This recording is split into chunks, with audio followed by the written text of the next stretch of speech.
This is a magical podcast. Give it a chance. It can help you understand films and yourself. It is a special way of smoothing out the most ragged criticisms. Just join us on patreon.com/WassessCast Productions. For less than the cost of a botched house party, you can support and enjoy this show. Bonus episodes, early access, and exclusive content that's just for you. Again, that's patreon.com/WassessCast Productions. Join, or you will never rise from the ashes of your shame and humiliation.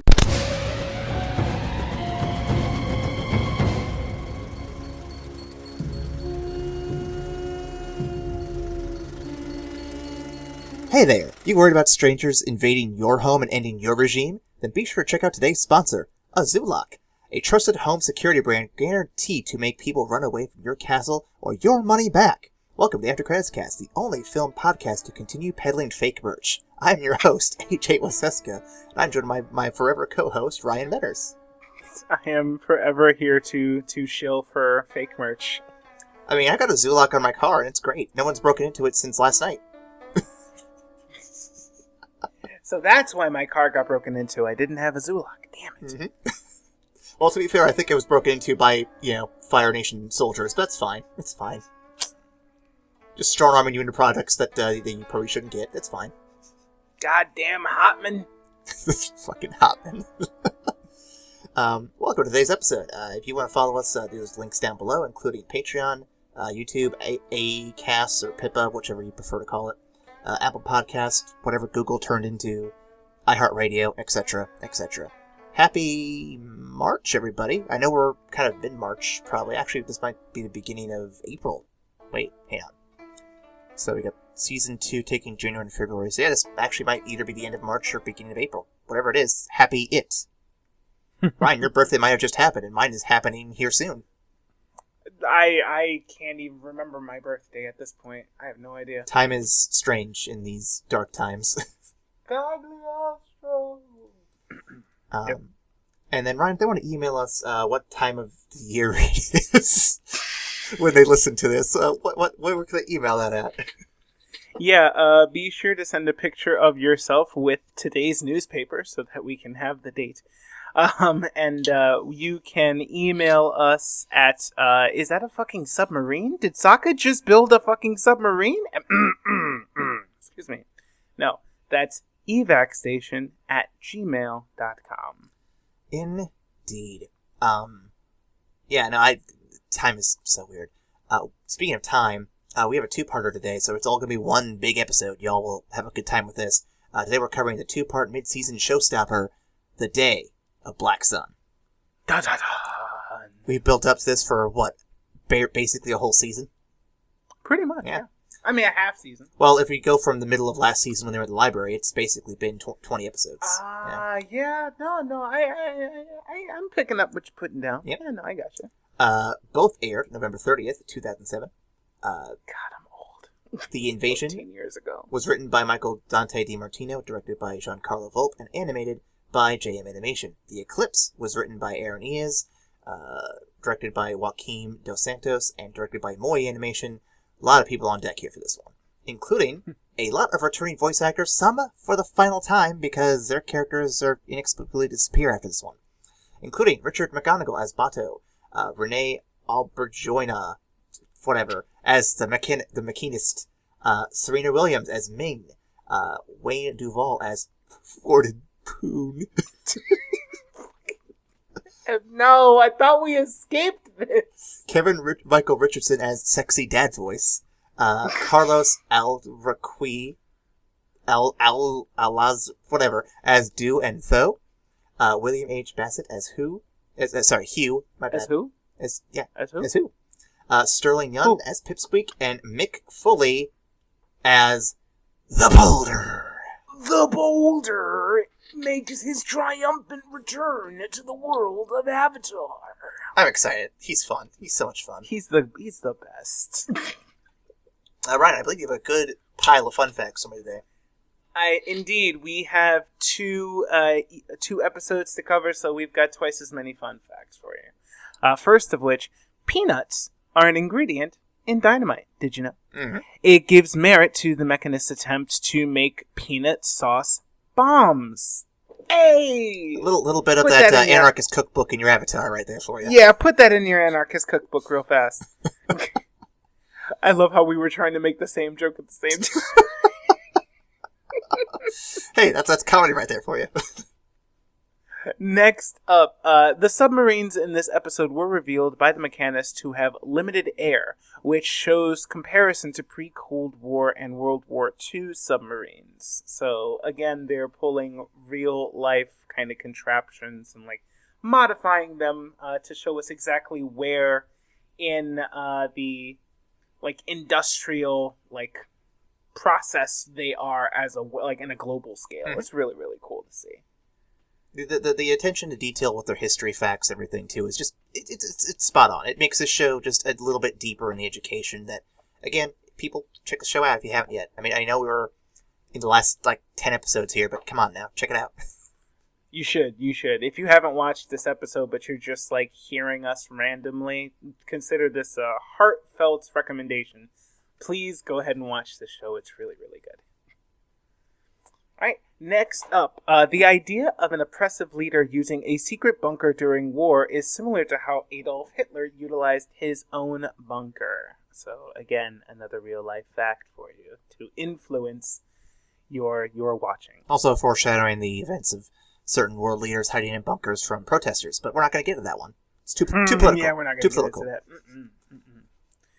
that. Next up, when the soldiers march up the volcano, they hold shields above their head in a formation reminiscent of the Roman testudo. Testudo? I think so. Yes. The shield formation. The shield formation. Shield formation. Tessa what? Tessa who now? Yeah, no. That one. Alright, finally, when Zuko is walking away from Ozai after his confrontation, only half of his face, the unscarred side, is shown. This bears a very close resemblance to when Zuko entered the throne room in The Awakening, where it showed the scarred side of Zuko's face. During the eclipse, when he betrayed his father and made the right decision, the good side was shown, and when Zuko was still loyal to his father just before the meeting, the scarred side was shown. You have to love the attention to detail they've been pouring on Zuko's story for this first half of the season. I can't think of too many shows where the bad guy gets, or I guess the former antagonist, the secondary protagonist, whatever you want to call him. I've never seen a show that takes that much care to flesh out every detail for that character. It's pretty amazing, honestly. Even Legend of Korra never went this far, and I love Legend of Korra for what it does, but it doesn't go this deep half the time. Yeah. Absolutely. Zuko is absolutely one of the best redemption stories I've ever seen. He's up there with Jaime Lannister. Well, don't talk to me about how that ended. Just hold on to the fact that Jaime's character was amazing, okay, y'all? When I get HBO Max, I might check out the Game of Thrones finally, and then see for myself. We'll see. Yes. We'll see. So we have a synopsis here for you, Ryan. Are you ready for this? I am. The day we've been waiting for is finally here. Time to invade the Fire Nation. We have guest stars from every other episode joining for this huge event. We've got submarines, we've got Appa armor, we've got heartfelt love confessions, and we've got people disrespecting the boomers. Just as things are going too well, Aang discovers the capital city is void of any royals or nobles. They knew about the plan. Thanks, Earth King.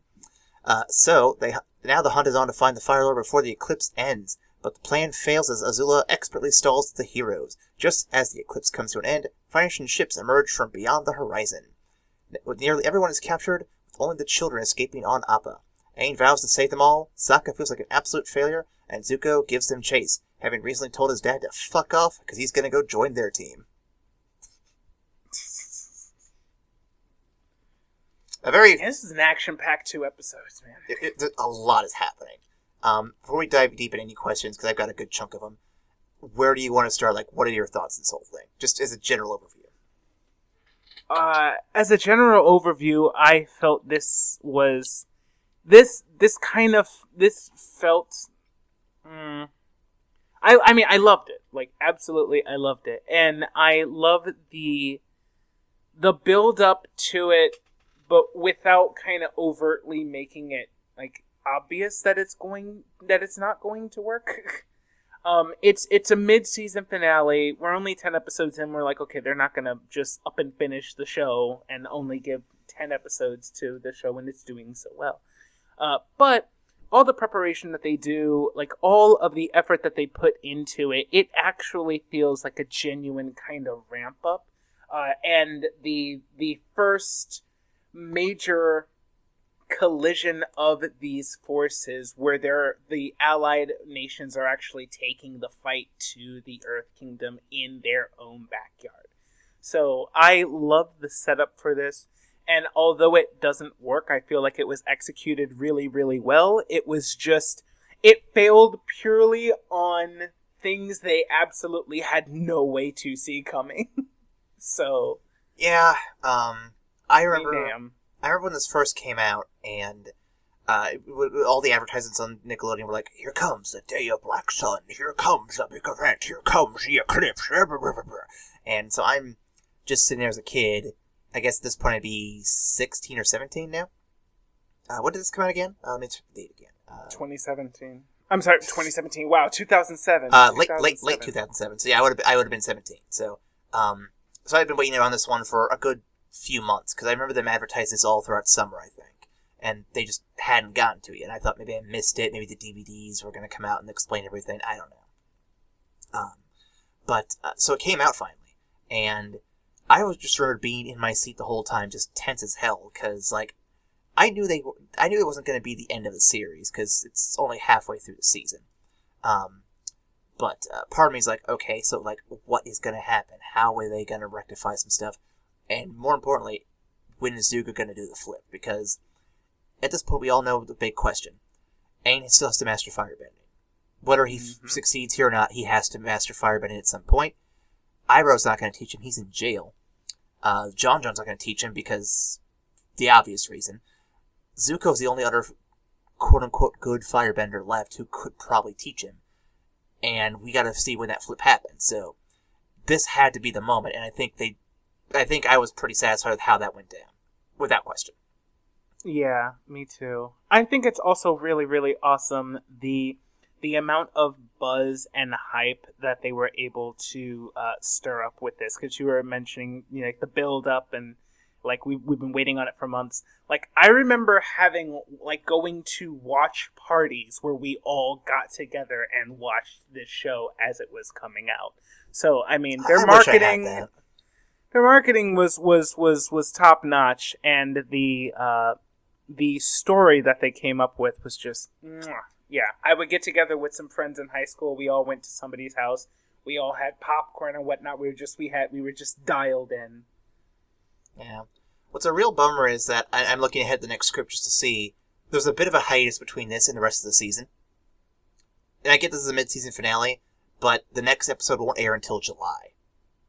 Oof. Of the following year. And like, geez. I'm sitting here, and I remember that specifically because I think the DVDs actually came out before the next episodes did. Like, you could find the DVDs for the Boiling Rock and for the Firebending Masters before you could see them on TV. And I'm like, did I miss these? Why am I finding these in stores but I can't see it on TV anywhere? What the fuck is this? So, snap. Yeah, okay. I remember that. I must have forgotten that. I remember, because I was very frustrated. I'm like, I want to know what happens next, and I couldn't find out for like almost a year, basically. But we'll get to that. We'll get to that next episode, I guarantee it. Let's start some questions, Ryan. Number 1, is Sokka too hard on himself? Why or why not? Yes, because Sokka's fucking 16, guys. Calm down. Jesus. But, like, furthermore, like I mentioned earlier, the plan fails. The plan fails because of information that they absolutely had no way to know was happening. It was an unknown. You literally could not account for like your whole plan being given up to Azula by the Earth Kingdom while she was in disguise as Suki. Like there's no way you could have seen that coming. So I don't think he has a right to be this hard on himself. But you know, he's coming up with the plan. He's with his father and like the actual adult warriors of his tribe. He feels a lot of pressure to show his dad the man that he's become all this time. So when it falls through, of course he feels like an absolute failure. He doesn't deserve to, because he's still done amazing things and they're still not out. It's a big setback, but they're not like dead. So he still has a chance to rectify it and make it right. But in the moment, it makes sense that he feels this bad. Right. And I think the thing to consider here, and I think you definitely hit on it, but again, I want to bring it up because this is something I think I struggle with, and I think a lot of people struggle with. The things that failed were out of his control. He couldn't control who the Earth King spoke to months ago. He couldn't control how that information would get to the Fire Lord. He couldn't control Azula's plan in Ba Sing Se. All that stuff led to what happened here. And there's nothing he could have done about it. From my perspective, anyway. And the only way you could have ever gotten this to work better is if you hadn't been delayed by fucking Longfang, which, again, you can't control that either. That's just inevitable. A lot of what Season 2 did to set this up is masterful. And I think that it lends credence to the fact that you also are forgetting, like you said, Sokka's 16. How many 16-year-olds would have even gotten this far? Like, yeah, I mean, most 16-year-olds I know are playing Xbox or skipping classes and shit. They're not going to be the same kid who's going to rally troops from around the Earth Kingdom to fight in a war on a invasion plan that they discovered wandering a desert library. Like, most people of that age aren't anywhere to that level. So, for him to pull this off, even, and fail, is still more impressive than most people could pull off. I mean, Sokka has the misfortune to be friends and family, and constantly surrounded by like the greatest minds of his age.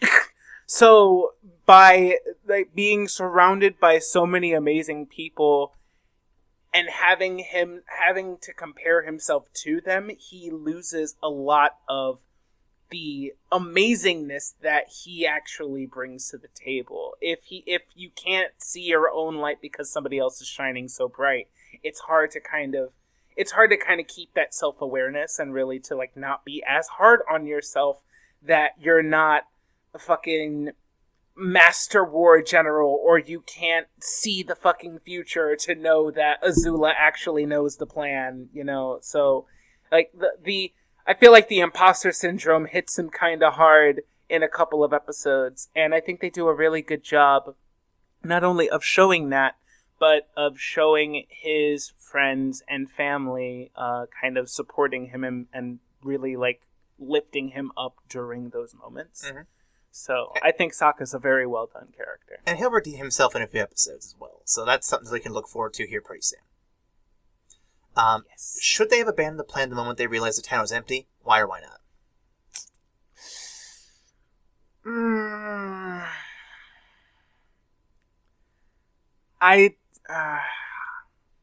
This is definitely honestly, I don't. This is definitely a tough one.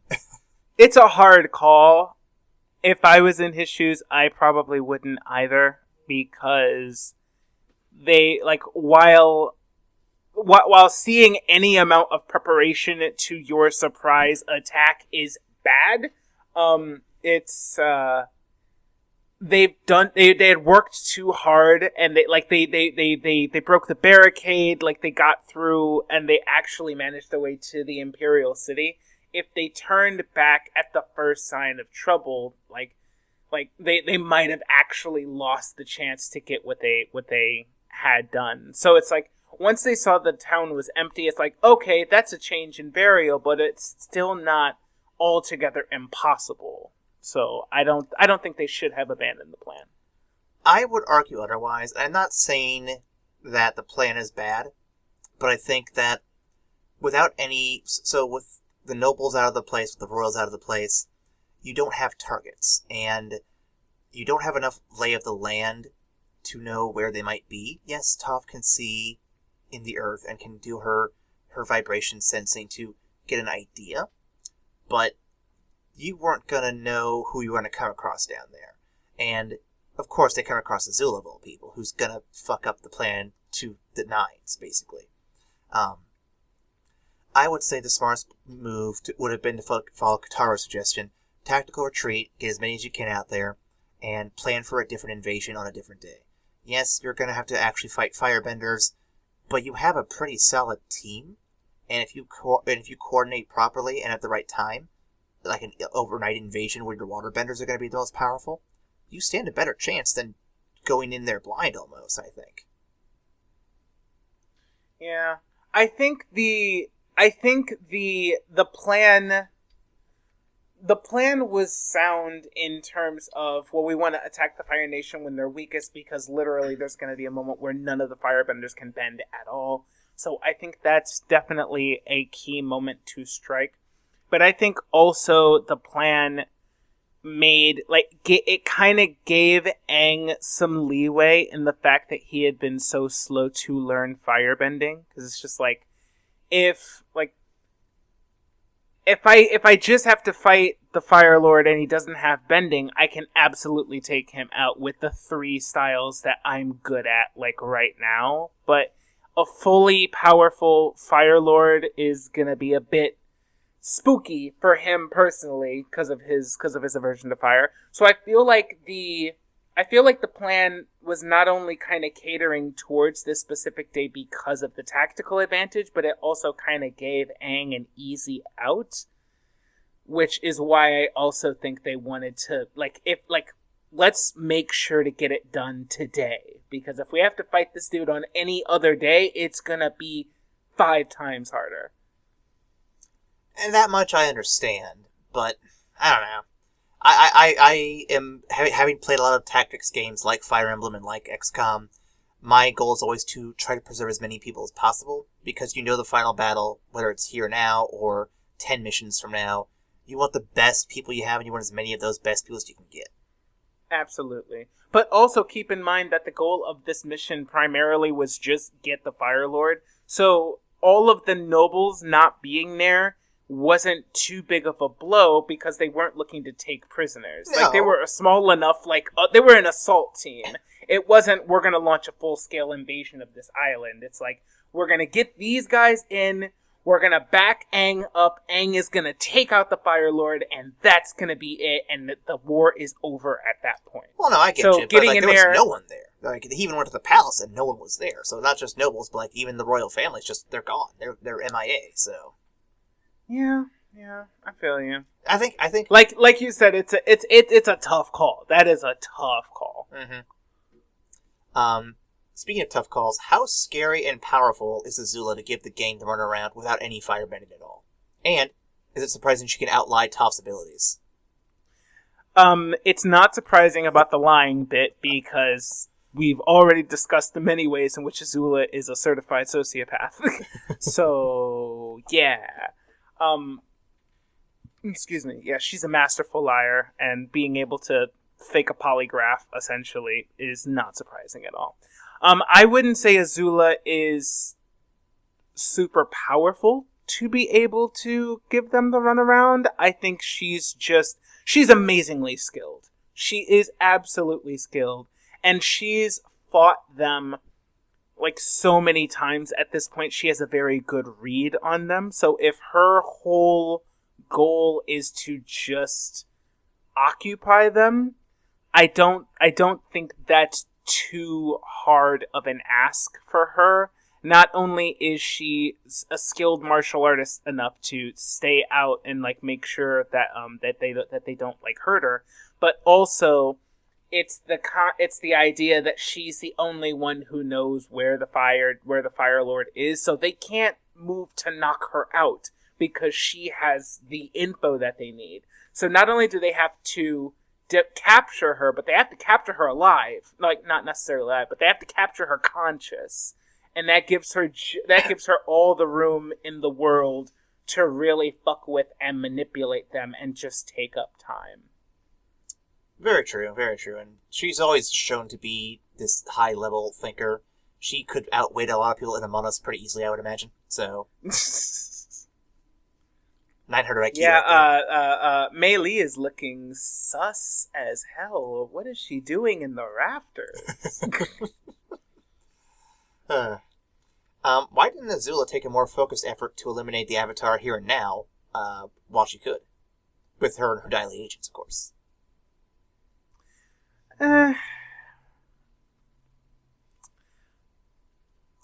My guess is that she knows the idea is to just kind of just hold him there for a while. I think she might have given up. Not given up is a bad word, but or a bad term of phrase. But I think she might have given up on the concept of just straight up beating the Avatar and the group just by herself. Yeah, she did it when she was with Zuko, and it was just Aang versus Katara.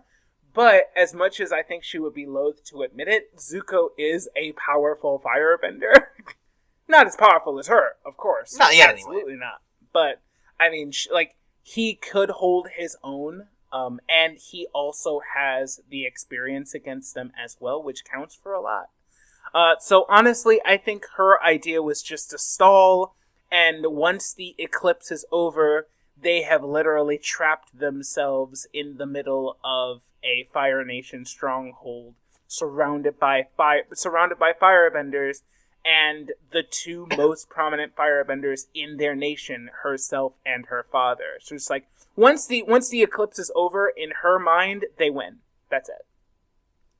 Fair. I don't know. I'm just thinking to myself, once you've gotten the firebending back on, just shoot some lightning down that narrow corridor. You could probably get all three of them without question, and then, hey, no more threat to the Fire Nation. You're done. Because this is before Aang has learned to redirect that shit. So, I mean, it wouldn't be too hard for her, I don't think. Very true. I don't know. It's one of those things where it seems like just villains are just kind of like, hey, you have a final battle to go to still, so I'm going to just let you go do that instead. And they're like, well, we're not going to do it now, so we'll just come back later, kind of thing. I don't know. But then again, it would have been just Azula versus the three of them, and she's literally underground in a rock tunnel, so... the moment Toph stops pulling her punches, she's gonna be in trouble. Yeah, I guess that's something I didn't consider, that Toph was kind of holding back so they could get information. The thing that sucks, too, is that they could have gotten her into something metal. They could have, definitely, locked her down tight, because she could break through rocks. We've seen it a couple times already. But she's not going to break through fucking metal. There's no way Azula could do that. Yeah, who does she think she is? Iroh? So, if Toph could have just gotten her locked into something like that, game over. Easy win. But, it didn't happen. Just a shame. And it makes you wonder if they had some inkling she could do it or not, but, I don't know. I think it's partially the grander thinking of the stratagem, and also because I'm pretty sure they were going off of the Fire Lord's plan, so she's not going to be so quick to disobey her father. But also, I think part of it is just plot convenience. Yeah. It's just we still have 10 more episodes, y'all. She can't just hit him with lightning. Damn. Why not? She did it before. Which guest are you most excited to see come back, and why? Honestly, the Mechanist is always fun for me to see because he usually accompanies some weird ass innovation or invention. And I honestly, when I saw the Submarines, I lost my shit. I was like, "Are you kidding, guys? That's nonsense." Yeah, it's just so cool. I loved it. I do appreciate him coming back. He was not the one I was most excited for, but I do like what he brought with him. That's pretty cool. Right. Also, him being back really sold the final nail in the coffin when, as soon as the eclipse ended, the war balloons took flight. It's just like, oh, fuck. Yeah, I'm sure. Yeah, do you remember his episode where they got a hold of his balloon? God damn it. Mm-hmm. Yeah, that's harsh. That hits you right in the chest right there. Especially when his episode ends with like his son and the rest of the gliders like, as long as we've got the skies, we're fine. Just like, oops. I'm sorry, we've got the skies now. Spoke a little too soon. Just a little too soon. I don't know. I'm torn between Haru and his dad because I do like their story and how their arc brings him back to here to help out in the war. But I also really do like seeing the Boulder and Hippo because I'm a sucker for that fucking pro wrestling nonsense in this series. Like, it's so good. And Mick Foley's great. He's great. He is. Also, I was pleasantly surprised. Wow, I was pleasantly surprised to see the Swamp Benders come back, and oh boy, with the giant swamp form, mm-hmm. I thought that was so cool to see. Yeah, I just actually ended that episode, the Swamp episode. Good times. No, the Swamp Benders are pretty fun, too. It was definitely one of the surprise picks I would not have expected. Like, how do you even get a hold of them, realistically speaking? Speaking of the Mechanist, though, has technology advanced a little too fast in this episode? Why or why not? I don't think so. I think seeing Sokka and the Mechanist like early on in the episode is just like, okay, we're going to get some type of innovation really quick. But also the idea that Sokka has been working on this invasion for a long time, and the Mechanist, canonically, is always thinking up shit. He's always drawing some schematics out. So the moment those two get together, it's like, yeah, something mechanically wonderful is about to happen. So it didn't feel out of place, for me at least. See, my thinking is more the Hindenburgs. These giant... Oh, okay. On the Fire Nation side. Yeah, these giant metal airships, and just in Season 1, which in our timeline is less than a year ago at this point, the Fire Nation was just stumbling across these war balloons to begin with. So in less than a year, we've gone from these petty little war balloons to these massive Hindenburgs. I'm like, this seems like a bit of a stretch, just a bit. So the reason it feels okay to me is because at the like we said earlier, at the end of the Mechanist episode, you see like the Fire Nation, like that Fire Nation asshole see like finding the remnants of the balloon that they made. I think innovation is like 100 times harder than just reverse engineering something. So Sokka and the Mechanist coming up with the idea of the balloon is amazing because they're two geniuses that are working together on it. But if they've seen what the balloon looks like when it's supposed to work, and then they find the remnants of the balloon that crashed, reverse engineering that would not be amazingly hard. And at that point, the Hindenburgs are just improvements on improvements on improvements, and they have plenty of scientists and whatnot that can make improvements on it without the moral hiccups of, oh wait, I shouldn't be building more machines. So it didn't feel that far-fetched to me because essentially the Mechanist, like, he demonstrated it for them in his first episode. I see what you mean. Why does it seem like all these big invasions... Why does it seem like all the big invasions in this show seem to fail? Well, it's usually because of some crazy, extenuating circumstance that the other side has no idea would happen. The Fire Nation didn't know that Aang would literally become the fucking ocean and just lay waste to their armada. There was no way they could have known that was going to happen. This one was a little less flashy of a reveal, but yeah, I mean, information, loose links sink ships, man. Mm-hmm. Loose lips sink ships. God damn it. I'm getting tongue-tied today. It happens. But yeah. I mean, yeah, it's usually because of some, like, extenuating circumstance. But mostly, I think it's a conscious decision to make the huge moments, the huge decisions, the huge points of this world and this story be contingent on, like, a few people as opposed to the outcome of a whole war. because, like, the biggest shifts in the story have been, like, 1-on-1 fights or 2-on-2 fights. So, like, keeping the world narrative really contingent and tightly focused on your core set of characters, be they protagonists or antagonists, makes sense to me. I don't know, from a narrative standpoint. Right. Yeah, I gotta really add that. I think you hit the nail on the head there pretty solidly. Why didn't Zuko? And I know that he says it in the episode, but I want your opinion. Maybe dive deeper into it. Why do you think Zuko didn't take this chance to kill Ozai when he had it? I think if Zuko decided to actually fight his father, it would have been too rooted in the anger and negativity that he had been raised in. So the act of doing it would have been poisoned, kind of. For him as a character, at least. I feel like he'd done all of this good, like, wholesome growing over this point, and then to be like, and we're gonna cap it off by killing my father. Yay! I feel like it would be a big step backwards for him in his narrative goal. So if you're taking a more meta look at it, like, it's Zuko's job to become, or to shape the Fire Nation into what happens after his father's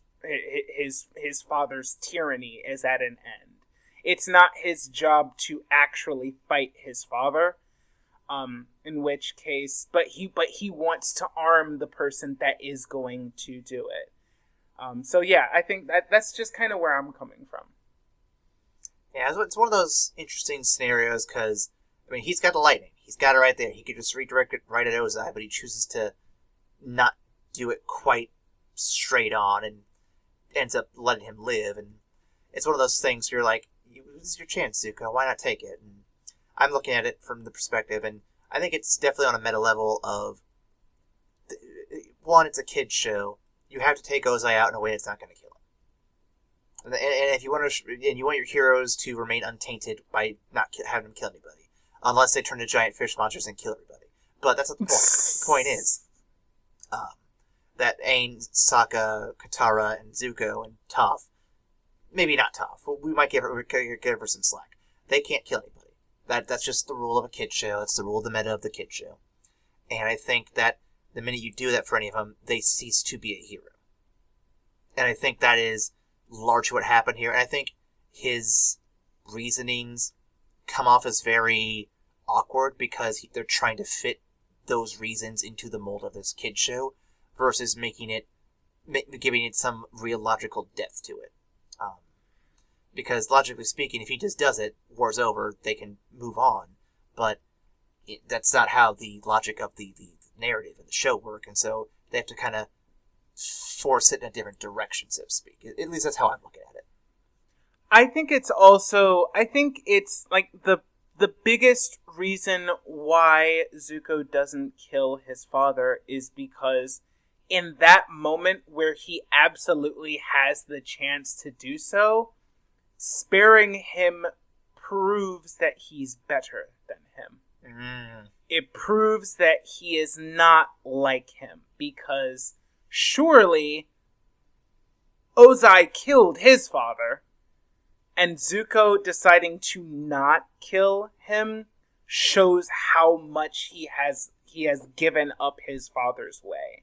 Now, had they put that bit in his monologue as to, like, I'm out and you can't stop me, I'm going to join up with the Avatar and he's going to take you down. And he's like, oh, well, just strike me here. Strike me now. And he says, no, because I'm better than you. I won't do it your way. I would have respected that a lot more. I think that wording... I would have respected that a lot more, too. That wording would have hit the landing a lot better, I think. But I think the subtext for that was there, and definitely clear. But had they made that into actual text, I think it would have been better. Well, I think the problem is, and Ryan, have you read the comic yet?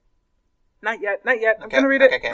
I'm not gonna spoil it. I have it bought. I'm not gonna spoil it too deep, but Ozai does kill his dad. It's blatant. It's revealed how it all goes down in the comic, and so yeah, it's Zuko. I don't know if he's even aware that Ozai did it at this point, because, well, I guess he would have had some inkling from Iroh's story, but I don't think it was as straightforward expressed to him as it is in that comic. So it's one of those things like, okay, so I don't think there's any way to put that in the conversation and have it feel like it's something that Zuko would be aware of.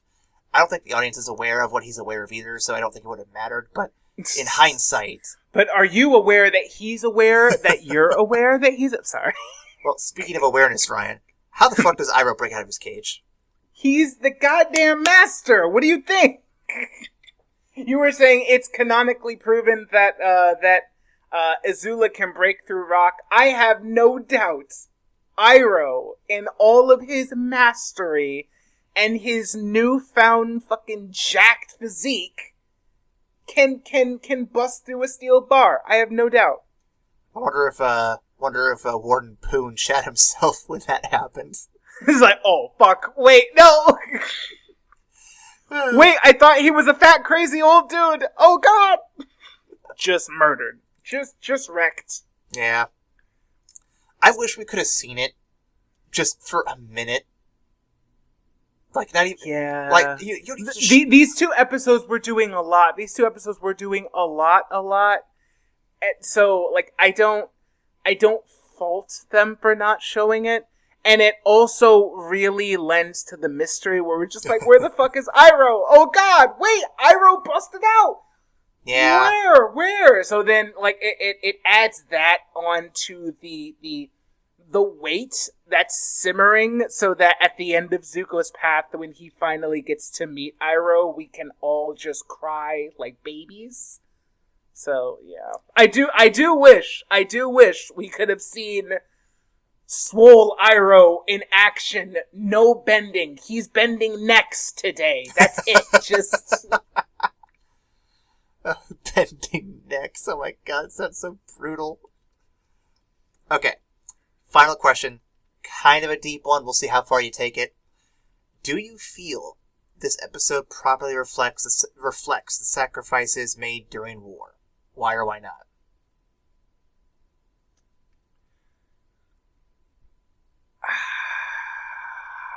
I don't think a single episode, or I'm sorry, I don't think a pair of episodes is enough to properly reflect all the things that are lost in war. I think it shows one side of it, one aspect of it, and like being in the middle of the fight, being in the trenches, and like losing people that you care about is absolutely one aspect of it. But I think this war, which has lasted for over 100 years, has caused so much pain and suffering that this is just like the barest snippet of it. So I would say no. I would say that we've been getting glimpses of those sacrifices since the first episode. I would say that we've seen cultures minimized, or we've seen them hidden away, or we've even seen them forbidden in some cases, like in Haru's episode. We've seen places get torched for no reason. We've seen knowledge get lost because of fucking selfish assholes. We've seen spirits get killed. We've seen whole entire societies have to move. We've seen characters lose their lives, or them telling them about the people they've lost, like their moms many times, or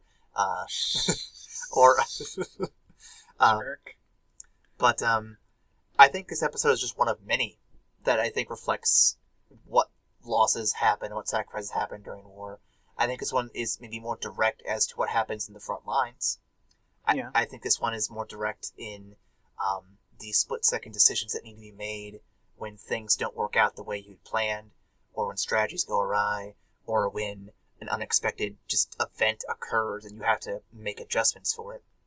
I think it reflects that fairly well, because I've never been to war, Ryan, but I think definitely those things happen, and you have to plan and accommodate and work around as best you can to get as many lives out of there as possible.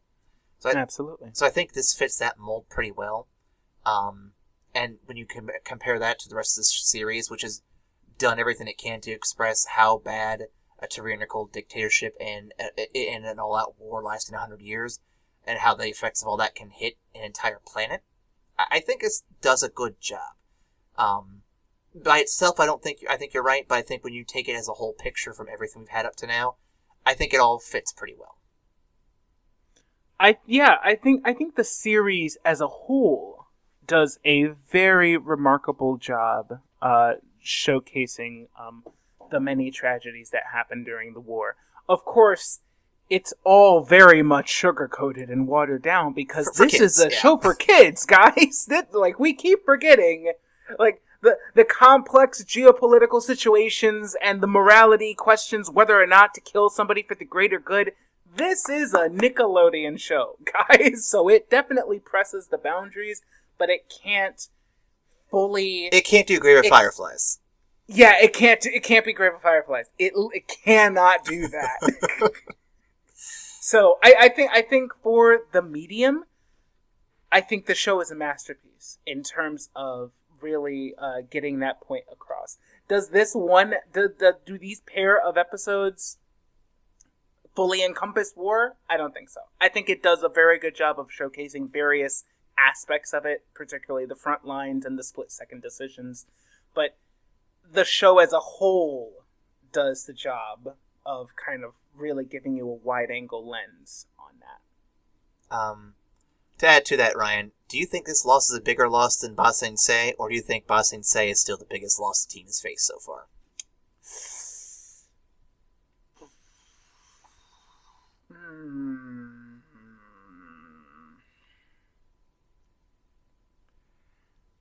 I kind of want to say Ba Sing Se is the biggest loss. Yeah, I think for the Allied forces, it makes sense that the Day of Black Sun is the biggest loss because, like, they combined lost the most amount of forces and what have you.